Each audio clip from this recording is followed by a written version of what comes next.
welcome to a brand new episode of the Jampack Report today for September the 25th of 2019. Of course, my name is Samuel Adams, and 5 days a week, Monday through Friday, I keep you up to date and informed on everything happening in the gaming industry right here on the Jampack Report. So if you do enjoy what I bring to the table, hit that subscribe button on youtube.com/SamuelAdamsMedia or follow/subscribe on a podcast service of your choice, because I'm pretty much on just about all of them. However, today we are breaking down all of the biggest news from PlayStation's State of Play for September of 2019, which includes stuff like a brand new limited edition PlayStation 4 Pro for Death Stranding fans. On top of that, the PlayStation Plus games for October were also revealed. There's a big demo out for MediEvil, and of course, The Last of Us Part 2 has a brand new trailer and a big old release date that has been confirmed.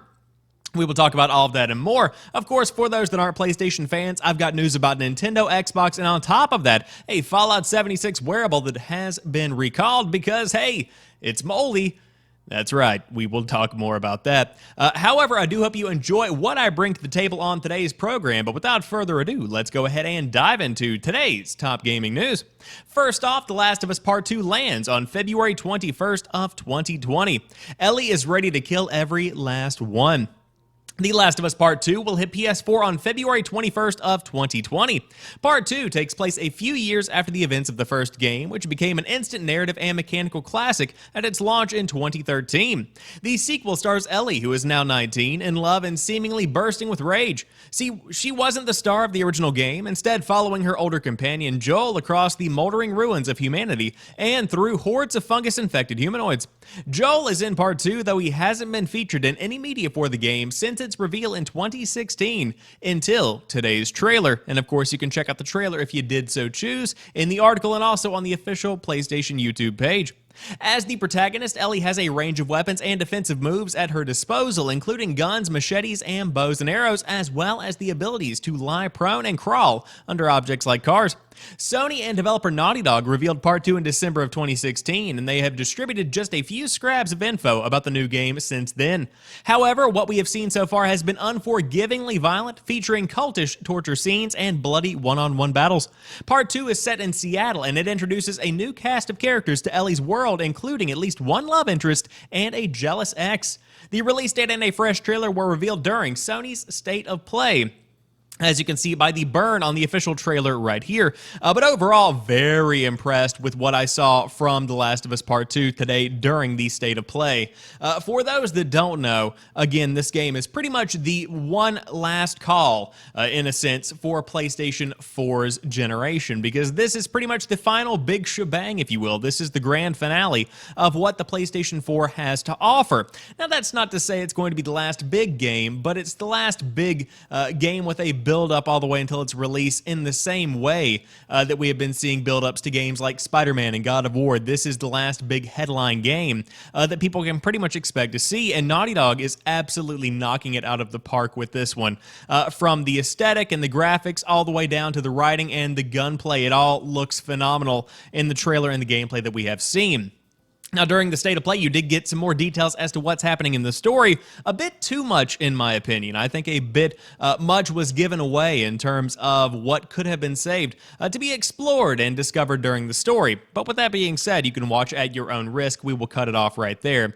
However, I am a big fan of what I'm seeing so far, and I was talking to a friend earlier today about The Last of Us Part 2, and I said maybe the hype is a bit much. Maybe the hype train is beginning to get derailed a bit, if you will. We're getting to a point where we don't need this much excitement because the game might not be that good. And then I saw the trailer and I was like, oh, yeah, never mind. I was completely full of it. So that's pretty much my thought process on The Last of Us Part 2. But again, we finally have the confirmation of a release date of February 21st of 2020 for those that are looking forward to seeing where Ellie's adventure takes her. And of course, now we have the inclusion of Joel as well. But if you haven't played the original Last of Us, I have good news. You are in luck if you are a PlayStation Plus member, because PlayStation Plus free games for October include The Last of Us Remastered and MLB The Show 19.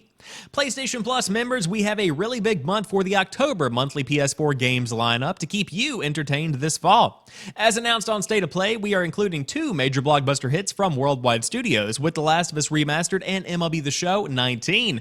Let us dive right in. The Last of Us Remastered. In anticipation of the next chapter of Naughty Dog's epic adventure in The Last of Us Part 2, now is your time to jump into The Last of Us Remastered. Whether you have already played the game and want to relive Joel and Ellie's epic journey or experience it for the very first time, The Last of Us Remastered has you covered with both The Last of Us and The Last of Us Left Behind, which of course was the DLC. The Last of Us takes place 20 years after a pandemic has radically changed civilization, where infected humans run wild and survivors kill each other for food, weapons, whatever they can get their hands on. Joel, a violent survivor, is hired to smuggle a 14-year-old girl, Ellie, out of an oppressive military quarantine zone. But what starts as a small job soon transforms into a brutal journey across the U.S. In The Last of Us Left Behind, new light is shed on Ellie's relationship with Riley, her best friend and sometime mentor from a military boarding school they grew up in together. After disappearing for a few weeks, Riley returns with a surprising revelation on her whereabouts. Ellie and Riley sneak out of school for the last time, leading to a series of events that will forever change both of their lives. And of course, if you did want to pick up MLB The Show 19, it is your other freebie for the month. Swing for the fences in the latest edition of the popular sports franchise MLB The Show 19 from San Diego Studio and play the sport your way. Relive the biggest MLB moments in history with moments where you can recreate the most famous plays, Babe Ruth's called shot anyone, and showdowns in baseball history. Or speed up full seasons with March to October, which lets you play only the biggest and most exciting games to focus on getting your team to the postseason and beyond in less time. You can also create your own player and rise through the MLB ranks with Road to the Show or play against others as baseball's greatest stars and legends in Diamond Dynasty. And so that's pretty much the gist of what you can expect from the PlayStation Plus lineup for October of 2019. Overall, I think that it's interesting to see MLB The Show 19 included, because I think they are realizing that, hey, after baseball season's over, the sales for this game drop dramatically, and therefore the player base does as well. So we might as well give it away for free and see if people would like to, do some microtransactioning within that game. Yes, I know that's not a word, but you understand what I mean. In addition to that, The Last of Us Remastered is a cool addition to the lineup, but I also feel like a lot of people already have this game. It's frequently been on sale for in the $10 range. Of course, it is a PlayStation hit now, so it has had a permanent price drop, but regardless, I am sure there are some out there that have not had the chance to pick it up and play, so The Last of Us Remastered, a pretty good addition to the lineup, especially considering we are just a couple of months away from The Last of Us Part 2. But again, if you do want to pick up either of those, October is the month to do so with PlayStation Plus. However, we also saw more info about Call of Duty Modern Warfare, including a very impressive-looking campaign trailer, but then there was something hidden within the campaign trailer, and that is that there is an entire mode that is PS4 exclusive until October of 2020, and that is Spec Ops Survival. Interesting moves. Infinity Ward's narrative director Taylor Kurosaki has responded to complaints over Call of Duty Modern Warfare's PS4 timed exclusivity for the survival mode of Spec Ops, pointing to, quote, decisions that are above all of our pay grades, end quote. Developer Infinity Ward has been caught in the firing line after it was revealed survival mode is exclusive to PS4 until the 1st of October of 2020. Deals for content used to be, as timed exclusives are usually done by publishers and platform holders, and it's Activision's deal with Sony for Modern Warfare that has sparked the current Call of Duty outcry.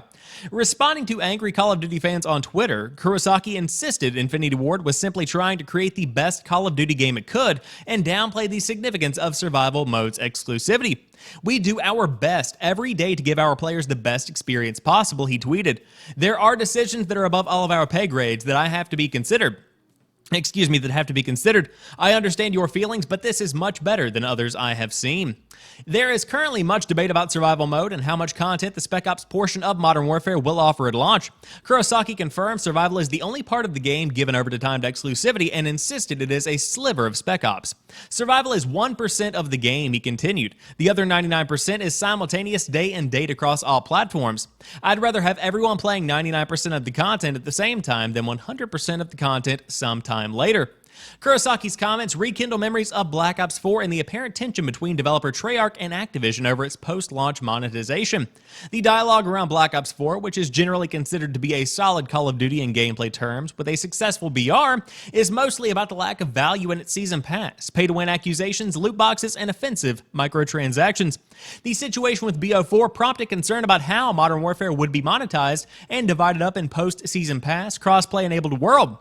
Now that concern is being realized, will Infinity Ward's attempt to explain the situation fall on deaf ears? It very well could. So the way that I see this is that this is a bit different than having a console exclusive skin or some kind of console timed exclusivity even. To completely and totally withhold a mode from a game seems to be a bit much. Now, for those that don't know what survival mode is, think a round-based, continually increasing in difficulty mode where you get waves and waves of enemies. That's what survival mode has traditionally been. Now, to withhold that is very, very disappointing for somebody like me that does love that wave-based gameplay. And to have to wait until October of 2020 to play that on my Xbox One, very disappointing, especially considering that by October of 2020, people are going to be looking towards the next Call of Duty, wondering what's coming the following month. I'm not going to be focused on playing the year's old game or the year-old game at that point. And so I think that whenever you completely withhold a mode, you've crossed a bit of a line here. Even if it is 1% of the game, it still is 1% that I would actually rather have over the traditional Spec Ops mode, in my opinion. Not saying trade them, please don't do that. I'm just saying that a lot of people would love to have survival.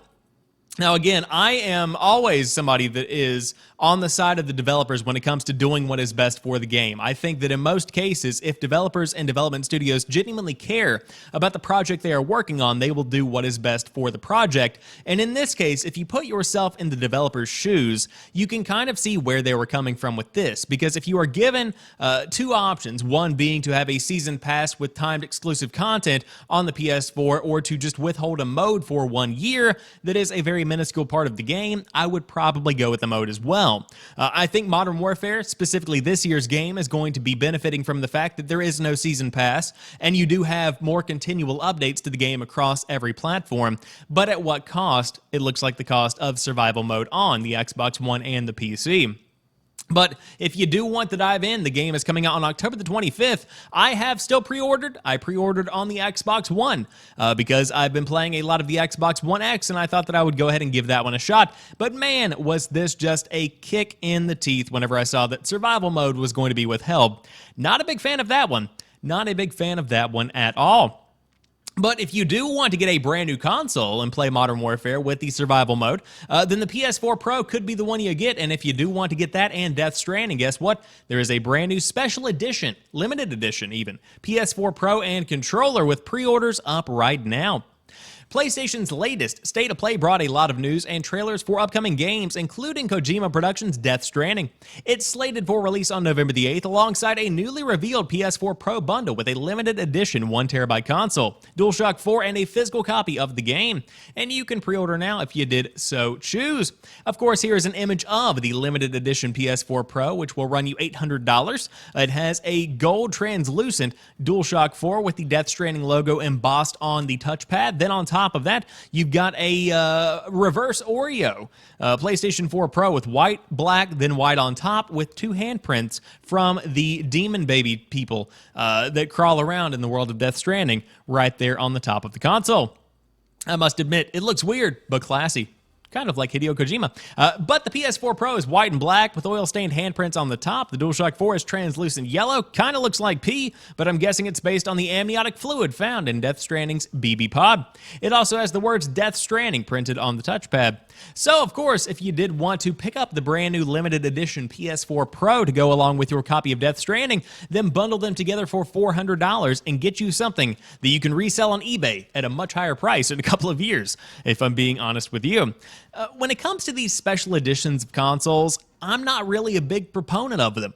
I like to have the core hardware. I like to have the basic hardware. I've got the black PS4 Pro. I like it. It's sleek, it's classy, it's my cup of tea. However, when it comes to, say, the limited edition translucent blue PS4 that was celebrating some kind of big, I think, 25th anniversary, something along those lines, that one looked very good to me. But of course, summer hits, summer misses. This one, kind of a middle of the road for me. I like it better than the Spider-Man PS4 Pro. I will be the first to say that. But once you go out and pick this puppy up, you can download the MediEvil demo if you are... Well, actually, no, you couldn't, because this is a limited time demo, and the game Death Stranding doesn't come out until November. The MediEvil demo is real. That's what I'm trying to transition into. Today, during a new State of Play live stream, Sony Interactive Entertainment revealed some special MediEvil news for PS4 players looking forward to the upcoming remake of the classic PS1 game set to release on PS4 next month. More specifically, during the State of Play, Sony revealed a brand new trailer for the PS4 game, which in turn revealed that a free demo is releasing on the PlayStation Store for free today. That is right, you can get it today. Now, of course, this is a follow-up story from yesterday's episode of the Jampack Report, which did show off the leak of the demo, which some people were able to download before it was taken down quickly from the PlayStation Store in Japan. Now, according to the PlayStation Store listing, the demo in question features the first 2 levels of the game. However, it's unclear what progress will be carried over to the final game, if any, and, of course, when players make the jump, what can they expect? You do get an exclusive skin for, of course, the main character of the game. And of course, the illustrious Sir Daniel Fortesque cordially invites you to try the MediEvil short-lived demo where you can hack, slash, and blunder your way through Dan's Crypt and the Graveyard. The first 2 levels of MediEvil reads an official description of said demo. Now, I will say, this is a limited time event. PlayStation does not note if it simply won't allow PS4 users to download the demo after October the 6th, or if it will no longer be playable after this date, but it is going to be wrapping up on October the 6th if you did want to download it between now and then.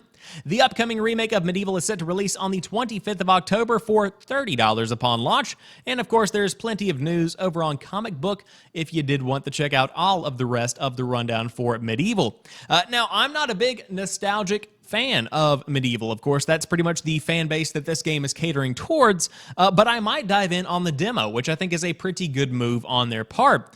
To be able to release a demo and say, hey, come see what this game is all about. If you did want to see it from your childhood, if you want to check it out for the first time, to be able to have a free entry into the first 2 levels of the game is a pretty big chunk to see if you do enjoy it and want to invest your hard-earned dollars in it. But again, if you do want to pick up MediEvil, then it is coming out on October the 25th of 2019. But what came out today? Mario Kart Tour, but some people are not happy about it. I am one of them. Nintendo experiments with subscription through Mario Kart Tour's Gold Pass. Nintendo's latest foray into the mobile space, Mario Kart Tour, has gone live today, and with it comes a surprise business model that's new for the platform holder. In addition to the usual microtransactions that come with free-to-play games and have been mentioned in promotional materials, the title also offers a monthly subscription. A Gold Pass will give Mario Kart Tour users exclusive characters, carts, badges, and other items, as well as access to the 200cc racers.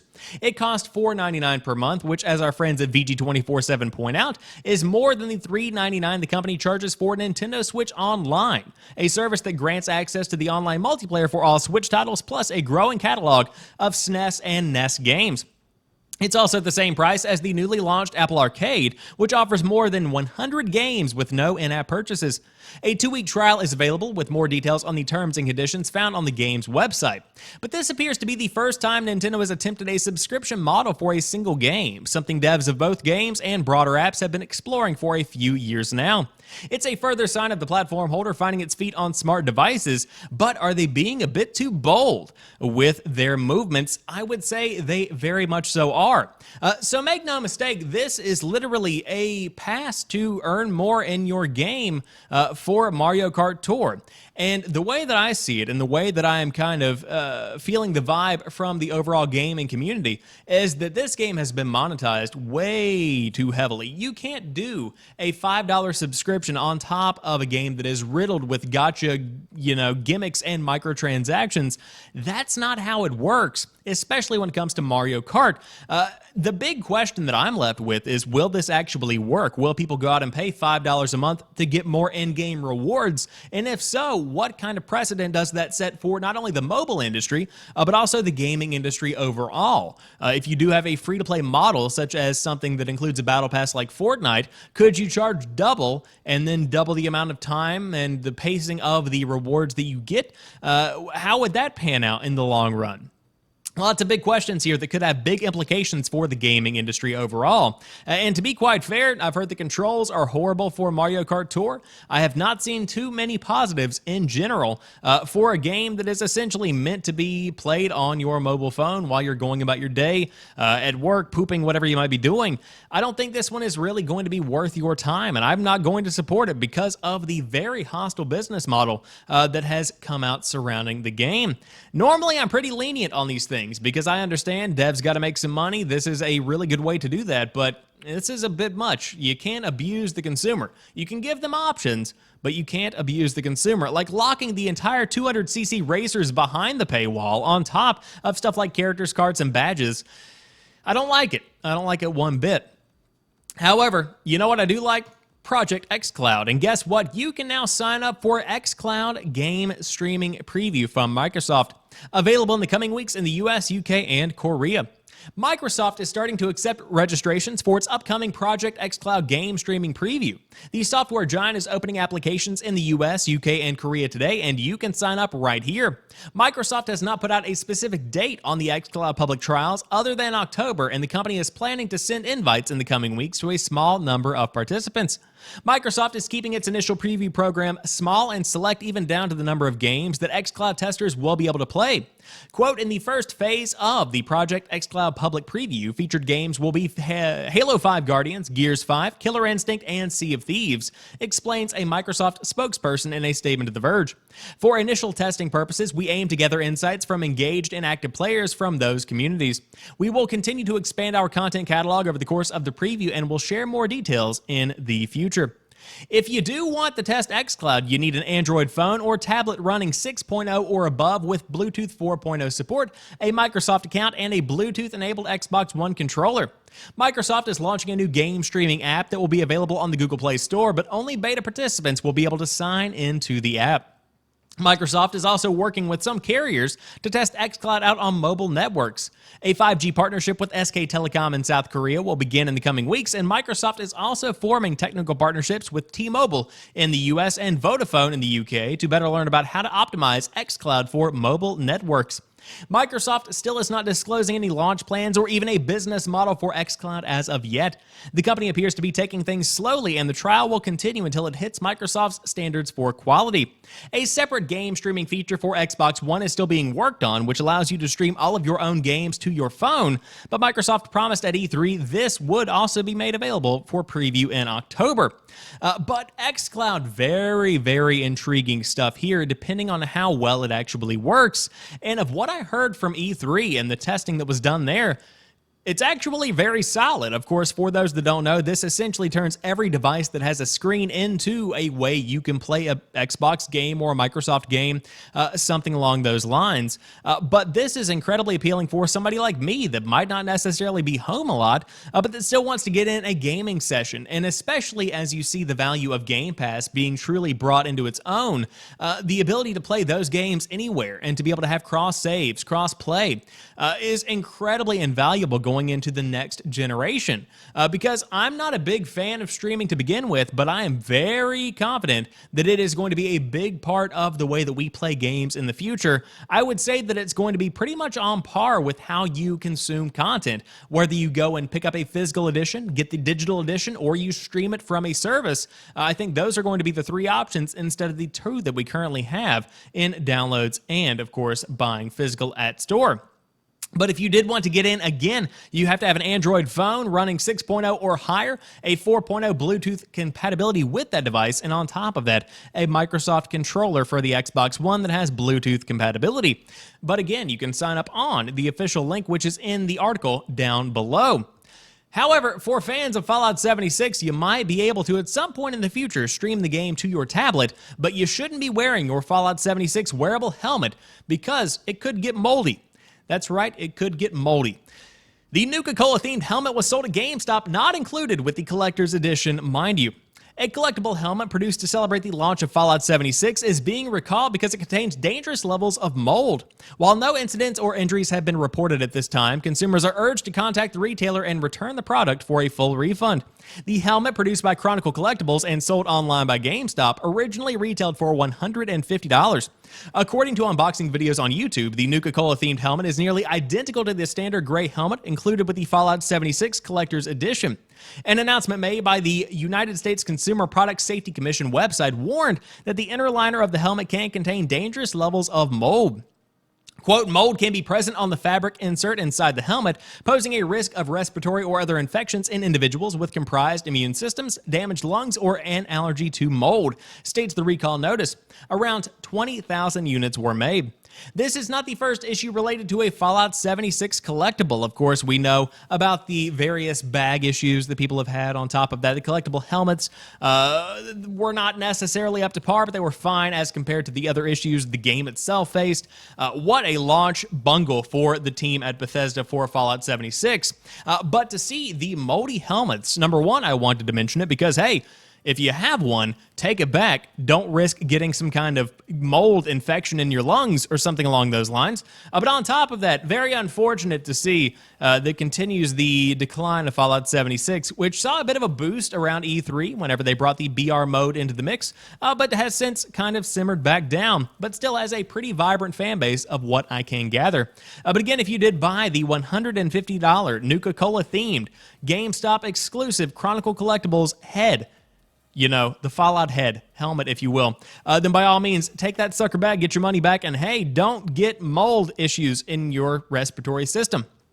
But that rounds out today's episode of the Jampack Report. Of course, I keep you up to date and informed 5 days a week, Monday through Friday, right here on youtube.com/SamuelAdamsMedia, as well as podcast services around the world. So if you do enjoy it, hit that subscribe button, and I will catch you on tomorrow's show. But until then, peace.